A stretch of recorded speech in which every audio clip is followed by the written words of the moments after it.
ગાંધીએ હરિયાણામાં થયેલી વિધાનસભા ચૂંટણીમાં થયેલી વોટ ચોરીને લઈને ચોંકાવનારા દાવા કર્યા છે. તેમણે આ માટે યોજેલી પત્રકાર પરિષદમાં જણાવ્યું હતું કે હરિયાણામાં થયેલી વિધાનસભા ચૂંટણીમાં કુલ 25 લાખ વોટની ચોરી થઈ હતી. તેમણે વોટ ચોરી કેવી રીતે થાય છે તે સમજાવતા બ્રાઝિલિયન મોડેલનું ચોંકાવનારું ઉદાહરણ આપ્યું હતું. એક જ વિદેશી મહિલા સીમા, સરસ્વતી, સ્વીટી, વિમલા નામથી જુદા જુદા નામ પર જઈ 10 બૂથ પર 22 વખત મતદાન કર્યો. અહીં ઉંમર, સરનામું અને ફોટો બધું જ બદલી નાખવામાં આવ્યું હતું. એક જ બૂથ પર 223 વખત એક જ નામ હતું. 25 લાખથી વધારે વોટની ગેરરીતિ થઈ.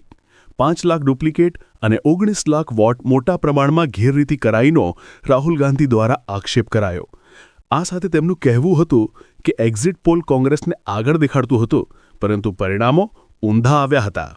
ચૂંટણી પંચને પુરાવા આપ્યા અને જવાબ માંગ્યો, પરંતુ પરિણામ કશું નહીં, તેવો પણ રાહુલ દ્વારા આક્ષેપ કરાયો છે.